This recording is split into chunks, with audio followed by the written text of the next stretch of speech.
மிஸ்கின் sir மாதிரி வந்து mimicry பண்ணி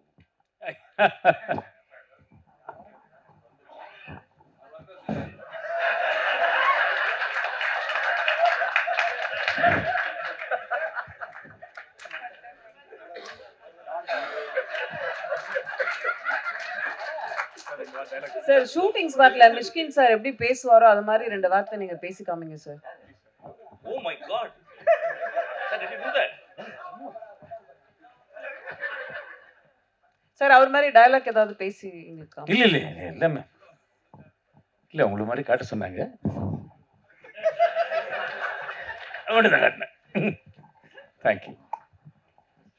1986 முந்தானை முடிச்சு அது அந்த படத்தை பற்றி நமக்கு தெரியாதவங்களும் இருக்க மாட்டோம். அந்த படத்தில் பரிமளம் அப்படிங்கிற ஒரு கேரக்டரில் இன்ட்ரடியூஸ் ஆகுறாங்க ஒரு ஹீரோயின்.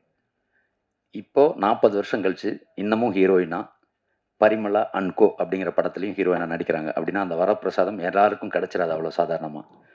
அது அக்காவுக்கு கிடச்சிருக்கு. அக்காவை பற்றி நான் சொல்லவே கூடாது, அக்காவே சொல்லிடுவாங்க. அக்கா நிறைய பேசுவாங்க, அதனால் அங்கேயே இருந்து பேசிட்டோம். அண்ணா கார்ட்லெஸ் கொடுத்துருங்க. நிறைய என்ன பேசுகிறது, எல்லா கண்டென்ட்டும் எல்லாரும் சொல்லிட்டாங்க, சேம் கண்டென்ட் தான். பட் இருந்தாலும் என்னை பொறுத்த வரைக்கும் ஒரு ஹீரோவாக ஒரு ஸ்கிரிப்ட் வந்து அமையிறது லைஃப்பில் ரொம்ப ரேர். ரொம்ப அப்பப்போ தான் நமக்கு அந்த மாதிரி ஒன்று அமையும். ஒரு கதை நம்ம கேட்கும்போதே இந்த கதை தான் ஹீரோ அப்படிங்கும்போது ஒரு நம்பிக்கை வந்துடும் மனசில். அண்ட் இது ஃபுல் ஸ்கிரிப்ட் ஆனதுக்கப்புறம் இன்னும் கொஞ்சம் டீட்டெயிலிங் கேட்கணும் அப்படின்னு ஆசைப்பட்டேன். கேட்டதுக்கப்புறம் ரொம்ப ரொம்ப சந்தோஷம் ஆச்சு. அண்ட் ஜெயராம் தான் இந்த கேரக்டரில் நடிக்கிறாருன்னொன்னே எனக்கு ரொம்ப ரொம்ப ஹாப்பி ஆகிட்டேன். ஏன்னா 20 வருஷத்துக்கு மேலே ஆச்சு இல்லை நம்ம படம் பண்ணி, 20 இயர்ஸுக்கு மேலே ஆச்சு. நாங்கள் கிட்டத்தட்ட ஒரு 25-26 படத்துக்கு மேலே பண்ணியிருப்போம் பேரா. அது பஞ்சதந்தத்துக்கு அப்புறம் புத்தம்புது காலைன்னு ஒரு ஆந்தாலஜி மட்டும்தான் பண்ணக்கூடிய வாய்ப்பு கிடச்சிது. அது கோவிட் டைமில். அது 1 டே தான் ஒர்க் பண்ணோம் காம்பினேஷன். அப்போது அதுக்கப்புறம் ஒரு பல கதைகளை கேட்டிருக்கோம். பட் சிலது எனக்கு பிடிக்கும், சிலது ஜெயராம் பிடிக்காது. நாங்கள் 2 பேரும் கம்யூனிகேட் பண்ணிப்போம். ஜெயராம் இந்த கதை வந்து சொன்னாங்க, நீங்கள் பண்ணுறீங்களா? இல்லை, எனக்கு அப்படி ஒன்றும் ஒரு வித்தியாசமாக நம்மள்கிட்ட எதிர்பார்க்குற ஒன்று ஃபுல் சீரியஸாக இருக்கும். அந்த சீரியஸ்லேயும் நமக்கு பிடிச்ச மாதிரி சிலது அமையாது. அண்ட் இந்த ஸ்கிரிப்ட் கேட்ட உடனே பாண்டியராஜ் ஸ்கிரிப்டை பற்றி நமக்கு எப்போவுமே ஒரு நம்பிக்கை இருக்குது. பாண்டியராஜுக்குள்ளே இருக்கிற அந்த ரைட்டர் மேலே தான் எனக்கு மரியாதை அதிகம். ஏன்னா பசங்க படத்துலேருந்து அவருடைய எல்லா படங்களும் கிட்டத்தட்ட நான் பார்த்துருக்கேன். அந்த ஸ்கிரிப்டிங் அப்படிங்கிறதுல நிறைய டைம் எடுத்துக்குவார்.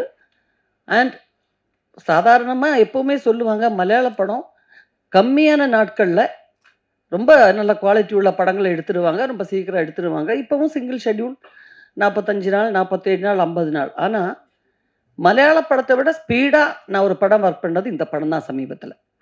எப்போ ஸ்டார்ட் பண்ணாங்க, எப்போ முடித்தாங்க, எனக்கு ஒரே அதிசயம். முடிஞ்சிடுச்சா ஷூட்டிங்? என்னால் மட்டும்தான் பல நேரங்களில் கோஆப்ரேட் பண்ண முடியாத சூழ்நிலை ஏற்பட்டிருக்கு. ஏன்னா மலையாளம் அதிகமான படங்கள் பண்ணுறதுனால அங்கே இருந்து ட்ராவல் பண்ணிக்கிட்டே இருக்கணும் நான். ஸோ அந்த ஒரு கஷ்டம் எனக்கு இருந்துச்சு. பட் அதுக்கு நடுவில் எப்படி எப்படியோ சமாளித்து பல நேரங்களில் நான் வந்திருக்கேன். ஒவ்வொரு நாள் ஷூட்டிங்கும் இவங்க எல்லாரும் சொன்ன மாதிரியே ஒவ்வொரு நாள் ஷூட்டிங்கும் எனக்கு அவ்வளோ என்ஜாய் பண்ணுற மாதிரி இருந்துச்சு. ஏன்னா ஒரு கண்டென்ட் நல்லா இருக்குது, ஒரு கதை, கேரக்டர் எல்லாம் கிட்டத்தட்ட ஒரு ஒரு 60% பக்காவாக இருந்துச்சுன்னா நம்ம அதில் நம்ம கொஞ்சம் இன்புட்டு, நம்ம இம்ப்ரவைசேஷன் அது ரொம்ப பிடிக்கும் நமக்கு. ஸோ அதனால் நாங்கள் 2 பேரும் பேசிப்போம். ஒரு சீன் கூட நாங்கள் 2 பேரும் இது வரைக்கும் ஆக்ட் பண்ணதில் ரிப்பீட்டேஷனாக எங்களுக்கு ஃபீல் ஆகாது. கிட்டத்தட்ட எல்லா படங்களுமே ஃபேமிலி ஓரியன்ட் படங்கள் தான் நாங்கள் பண்ணியிருக்கோம். ஆனால் அதில் இருக்கிறது ஏதாவது நேச்சுரலி வந்து நமக்கு அப்படியா வந்துடும் சில சீன்ஸ் எல்லாம். ஒரு குடும்பத்தில் ஹஸ்பண்ட் அண்ட் ஒய்ஃபு, குழந்தைங்க, அது இதுன்னு போது ஏதாவது நமக்கு வந்து ரிப்பீட்டேஷன் வரும். பட் எனக்கு தெரிஞ்ச எதுவுமே ரிப்பீட்டேஷன் இல்லை. ஒரு சீன் கூட ஐயோ நம்ம அந்த படத்தில் பண்ண மாதிரியே இருக்குல்ல அப்படின்னு சொல்கிற மாதிரி ஒரு சீன் கூட அமையலை. அந்த அளவுக்கு நான் என்ஜாய் பண்ணியிருக்கேன். இவங்க 2 பேர் கூட அவந்திகா கூடவும் அனந்திகா கூடவும் சஞ்சனா கூடவும் ஒர்க் பண்ணது நாங்கள் ஒரு 2வது நாள் 3வது நாள்லேருந்து மறந்தாச்சு நாங்கள் எல்லாரும் ஆர்டிஸ்ட்டை ஆக்ட் பண்ண வர்றோங்கிறது. And Tamil Kumaran sir, Mysskin sir எவ்வளோ நல்ல டைரக்டர் மிஷ்கின்கிறது உங்களை எல்லாருக்கும் தெரியும். ரொம்ப வித்தியாசமான சிந்தனையுடைய ஒரு நல்ல ஒரு கிரியேட்டர். அவருக்குள்ள இப்படி ஒரு நல்ல ஆக்டர், அதுவும் ஹியூமர் டைமிங் உள்ள ஒரு ஆக்டர் இருக்குன்னு இந்த படத்துக்கு அப்புறம் தான் எனக்கு தெரிஞ்சது. எங்க காம்பினேஷன்ல பிரமாதமான ஒரு சீக்வென்ஸ் அமைஞ்சிருக்கு. அதுல நல்லா நடிச்சிட்டாரு, பிரமாதமா நடிச்சிட்டாரு. அண்ட் நல்ல கேஸ்டிங்ல பாண்டிராஜ் 100% அவர் சக்ஸஸ் ஆகிட்டாருன்னு தான் சொல்லணும். ஒரு ஆர்டிஸ்ட் கூட ஒரு ராங் சாய்ஸ் அப்படின்னு சொல்றதுக்கு இல்லை. நீங்கள் ட்ரெய்லர் கூட பார்த்துருப்பீங்க, ஒரு லேடி கேரக்டர் இப்படியே வர்றது. அவங்க யார், எப்படி அவங்க ஆக்ட் பண்ணாங்க, ஒரு ட்ரெய்லரை வந்து அந்த சீனே அசத்துற அளவுக்கு அவங்க ஆக்ட் பண்ணது எப்படிங்கிறதெல்லாம் டைரக்டர் சொல்லுவார், நீங்கள் கேட்டுக்கோங்க. அதுதான் முந்தானே முடிச்சில் அந்த விளக்கு வச்ச நேரத்தில் பாட்டில் அந்த பிகினிங்கில் ஒரு தாத்தா பாட்டி வருவாங்க. அப்போ அவங்க ஏதோ ஆர்டிஸ்ட்டுன்னு தான் நான் நினச்சிருந்தேன். ஏன்னா அவ்வளோ அழகாக அவ்வளோ லட்சணமாக இருந்தாங்க 2 பேரும். பட் அந்த ஊரில் இருக்கிற தாத்தா பாட்டி அவங்க அதுக்கப்புறம் அந்த வயசில் பிஸி ஆகிட்டாங்க.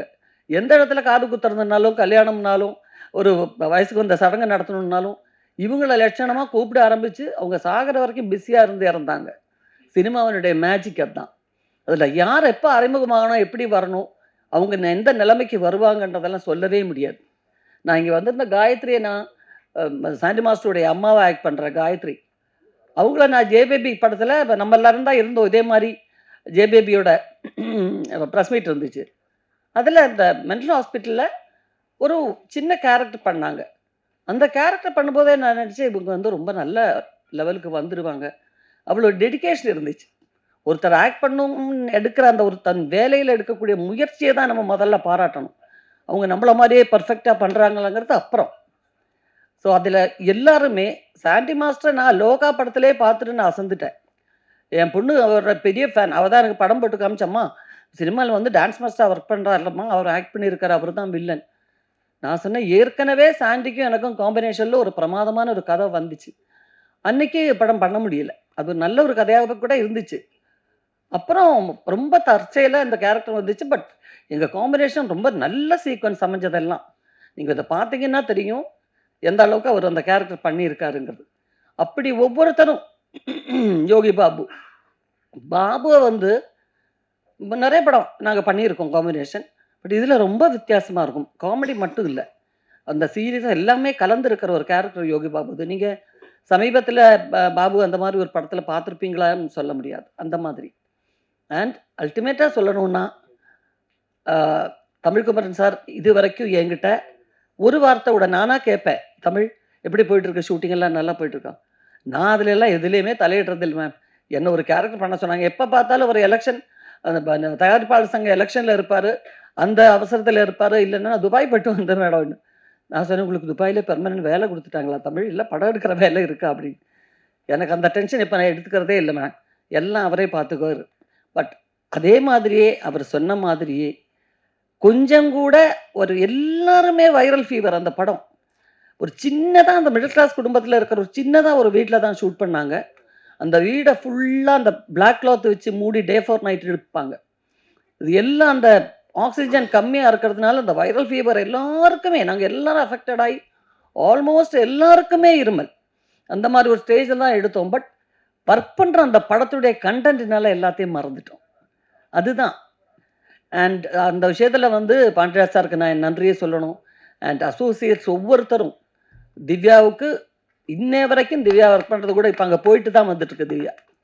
ஸோ அது வந்து ஒரு மிகப்பெரிய ஒரு கோஆப்ரேஷன் சொல்கிறது திவ்யாவை சொல்லணும். ஏன்னா ஒரு பக்கம் ப்ராம்ப்டிங் நடக்கும், ஒரு பக்கம் ஃபுட்டை பற்றி சொல்லுவாங்க, ஒரு பக்கம் காஸ்டியூமுக்கு சொல்லுவாங்க, எல்லாமே அதுதான் ஒரு மேற்பார்வைன்னு சொல்லணும். அதே மாதிரி அவுட்டோர் ஷூட் ஃபுல்லாக ஜெகன் தான். ஜெகனுடைய படத்துக்கு இப்போ ஜெகன் பேசினாரே மேடையில், அப்போ அவருடைய படத்துக்கான வேலைகள் ஒரு பக்கம் போயிட்டுருக்கு.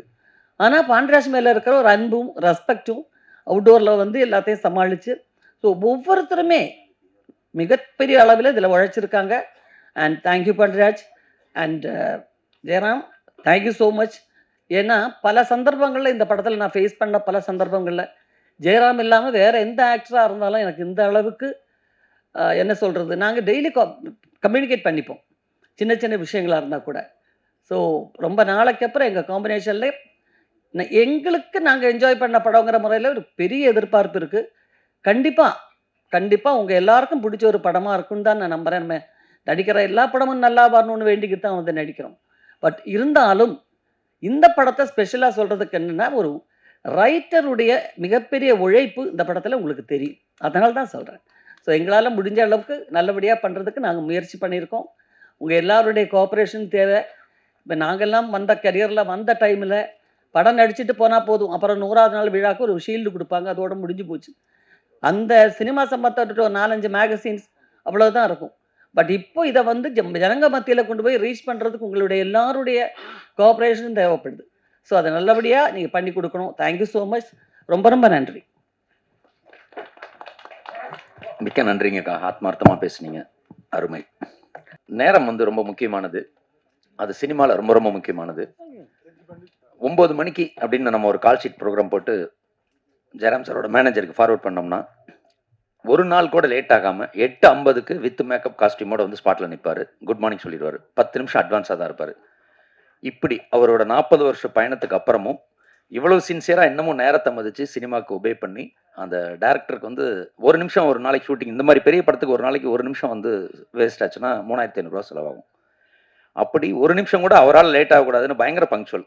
அதுவே ஃபஸ்ட்டு நமக்குலாம் பயங்கர ஐயோ அவர் வந்துட்டாரு, ஷார்ட் எடுக்கணும். அந்த மாதிரி பயங்கர பங்க்சுவல், டிசிப்ளின், பர்ஃபெக்ஷனிஸ்ட், ஒரு முழுமையான நடிகர்.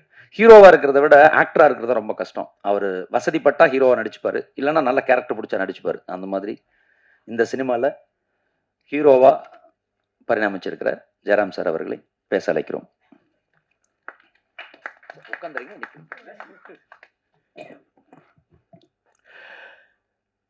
All the press, media, all my friends, brothers, sisters, all the dignitaries on the dais, இந்த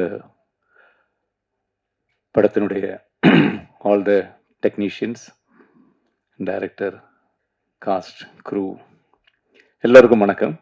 படத்தை பற்றி எல்லாருமே எல்லா விஷயமும் பேசியாச்சு. டைம் ரொம்ப லேட்டாக போயிட்டுருக்குது. இந்த படத்தில் முதல்ல ஃப்ரம் த பிகினிங் சொல்ல போனால் லைக்கா மாதிரி ஒரு ப்ரொடக்ஷன் இது ஒரு சின்ன படத்துக்காக அவங்க இதுக்குள்ளே வந்தது. அதுக்கப்புறம் தமிழ் குமரன் சார் மாதிரி ஒரு ப்ரொடியூசர் இந்த படத்துக்கு வந்தது. Pandiraj sir direction and everything production எல்லாமே இதுக்குள்ளே வந்தது. And all the co artist உருவசி வந்தது. And Sanjana, Ananthika, Yogi Babu, Mysskin sir, Singampuli, Bucks, Sandy master, so many, எல்லாருமே. அண்ட் த என்டையர் டெக்னீஷியன்ஸ், ஃபாக்சன் மாதிரி மியூசிக் உள்ளே வந்தது, பிரதீப் மாதிரி எடிட்டர் வந்தது, ஜார்ஜ் மாதிரி ஒரு கேமராமேன் இதுக்கு கிடச்சிது, திவ்யா மாதிரி ஒரு அசோசியேட் வந்தது. எல்லாருமே எல்லாத்துக்கும் ரொம்ப சந்தோஷம். ஆனால் உருவசி சொன்ன மாதிரியே இதுக்கெல்லாம் மேலே இந்த படத்தோட ஹீரோ இதனோட ஸ்கிரிப்ட் தான். ஃபஸ்ட்டு இந்த படத்தோட ஸ்கிரிப்ட் கேட்டது பாண்டியராஜ் சார் வந்து சொன்னது. பாதி ஸ்கிரிப்ட் வாசிட்டு இருக்கும்போது நான் கேட்டது, உருவசி மாப்பிட்ட கேட்பீங்களா, ஆல்ரெடி உருவசிட்ட பேசியாச்சு சொன்னது. அப்படி எல்லாமே பாசிட்டிவாக அமைஞ்ச ஒரு படம். இனிமேல் இது பப்ளிக்கிட்ட கரெக்டாக போய் சேர வேண்டியது only through you. Please, thank you so much. நன்றி சார்.